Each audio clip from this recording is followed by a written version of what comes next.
May the words of my mouth and the meditations of my heart be always acceptable in your sight, O Lord, our strength and our Redeemer.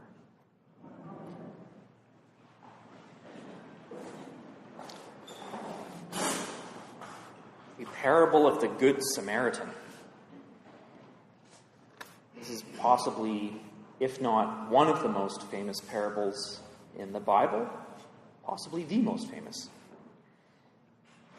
It's become so famous and ubiquitous that now when we use the word Samaritan, we no longer refer to people living in Samaria, even though there are people living in Samaria, but rather someone who we refer to as simply a Samaritan was somebody, usually we describe them as somebody who is a stranger, who came kind of out of the blue and was really helpful.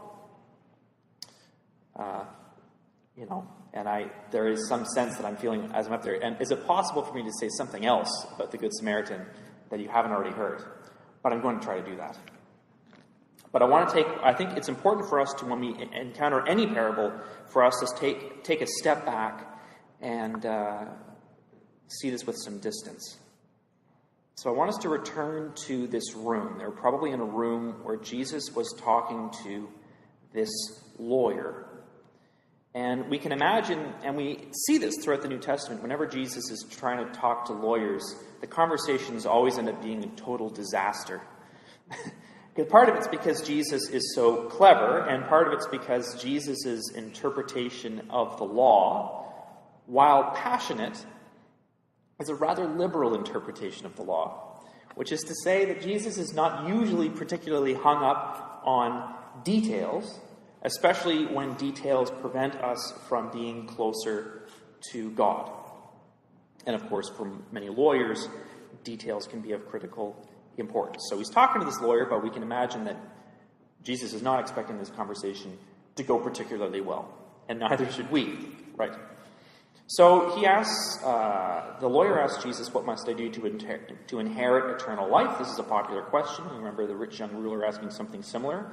Didn't go very well. And Jesus asks him to interpret the law for himself and asks him what he sees there. And he's like, and there's no one passage that says this, so he cleverly sort of summarizes the law from two different passages, and he offers Jesus that we should love the Lord our God with our heart and our soul and our mind and our strength, and love our neighbor as ourself.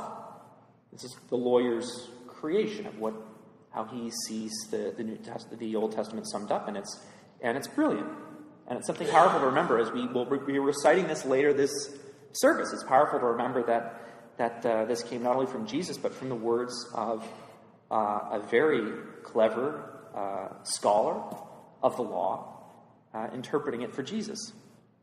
These are the words of a lawyer. Kind of wonderful. So things are going well. And Jesus responds, "Do this, and you will live," in answer to his question. Fantastic. Jesus never gives actual direct answers to any questions. He just did. This is fantastic. How clever this lawyer is. Both of them agree. Time for some hummus. Done.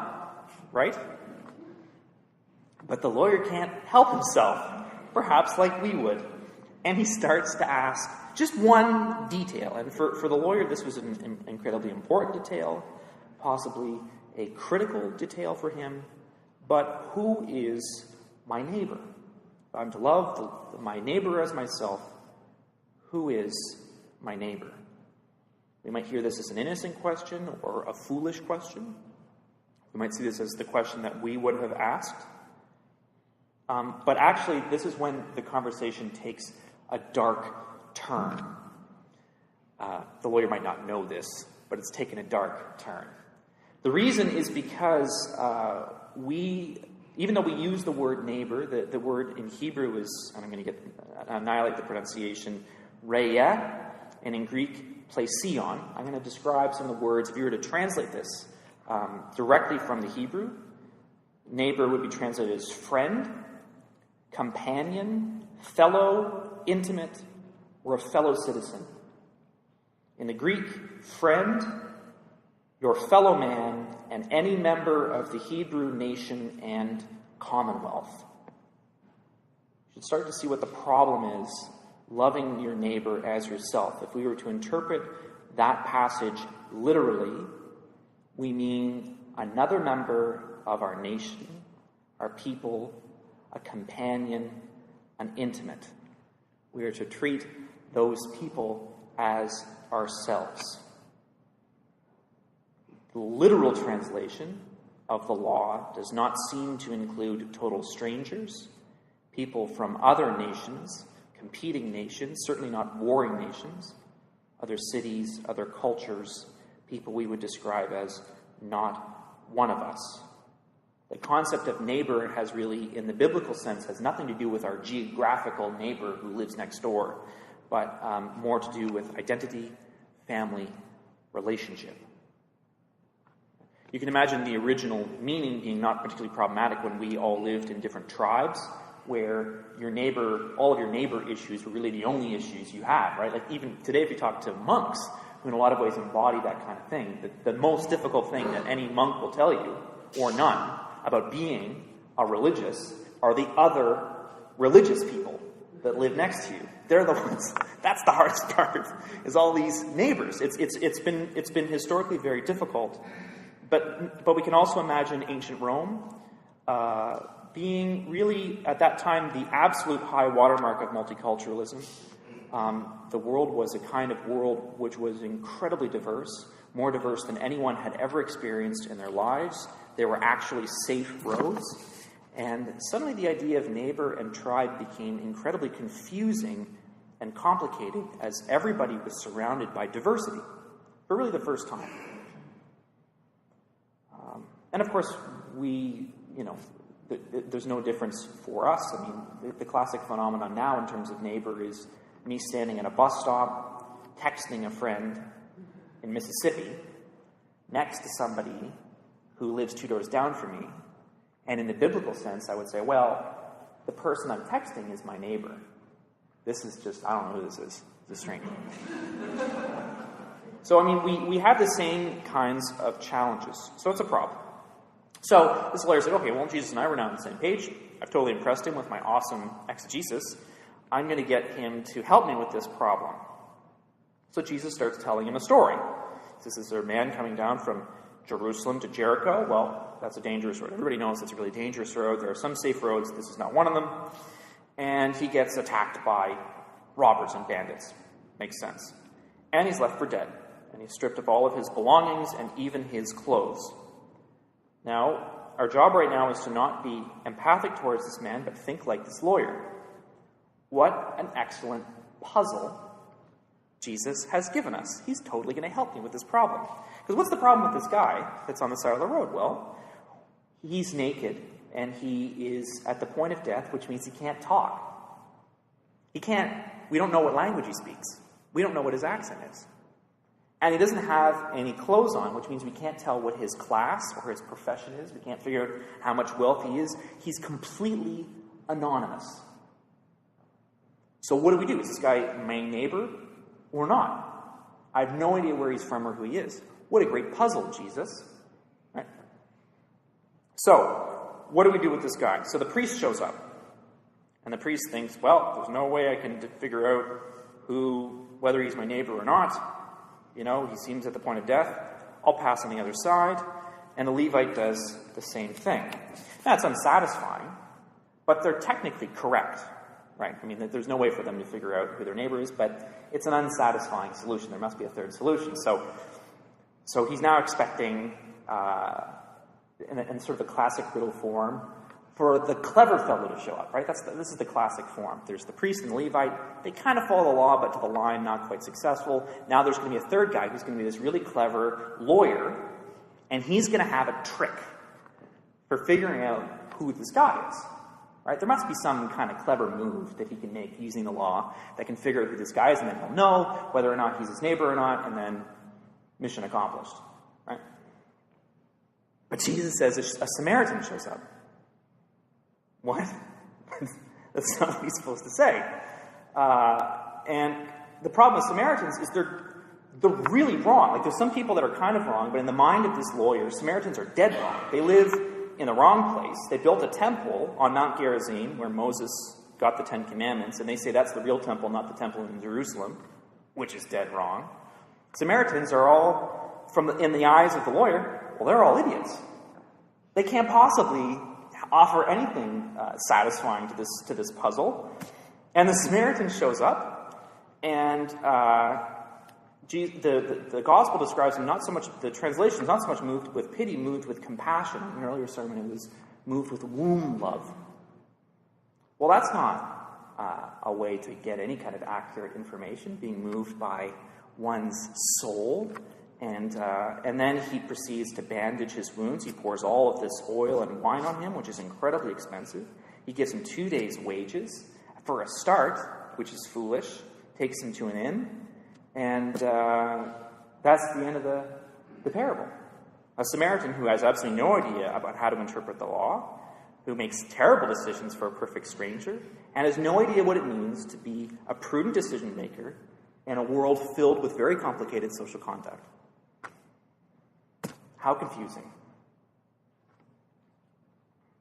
And then Jesus reverses everything. And he says, okay, which of these three do you think was a neighbor to the man who fell at the hands of the robbers? It's a reversal, right? Because this whole time we assumed the test was we were going to be the third person following in the footsteps of the priest and the Levite as detectives of the law. And instead we realized that this entire time we were supposed to have placed ourselves as the man anonymous, beaten, near death, with absolutely nothing. And if we suddenly did that, we would realize that this man on the side of the road has no neighbors. Not one. And that if 1,000 people were to pass him on the road and interpret the law correctly, no one would stop. To follow the law to the letter for that man on the side of the road would mean certain death. He's shaming this lawyer by saying, how could God possibly sanction this kind of interpretation of the law if 1,000 people walk by and every time this man dies? When we know that there are millions of people like this man.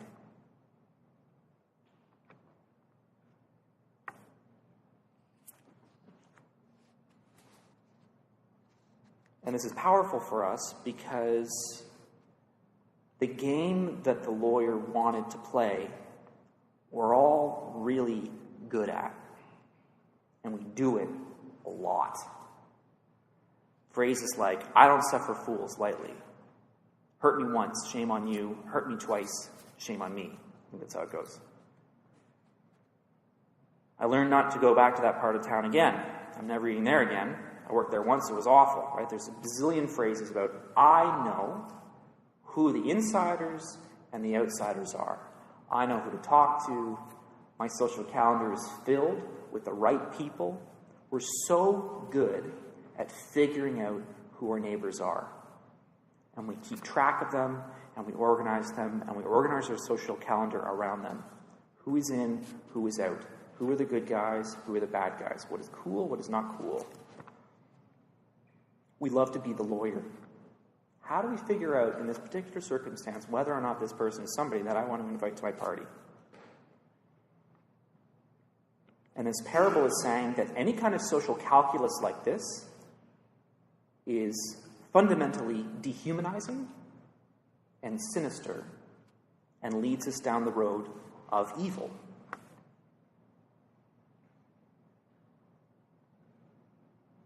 It's a social instinct which can lead us down a road where we eventually start saying things like, I'm so glad something like that didn't happen here. To my neighbors, my group, my church. Imagine if that train had hit Ottawa and took out one of our churches. How easy is it to not only put on that hat, but to sound caring when we say something like that out loud. And yet, how fundamentally dehumanizing is it to say something like that? How ungodly are we when we say, I'm so glad that happened to one of them and not one of us? To be a child of God means to not set people apart, as in and out, as us and them. If there is any criteria that we're going to use to separate people, it's only a phrase like, this person became Christ to me today. That set them apart and made them special. I was able to see the face of God in them. It's the only category that Jesus really gives us. There are people who embody Christ in the world and in our lives, and then there are those people who have not yet begun to do so. Those are our categories. But to the question, who is our neighbor? Every man, woman, and child, without exception. That is the answer to that question.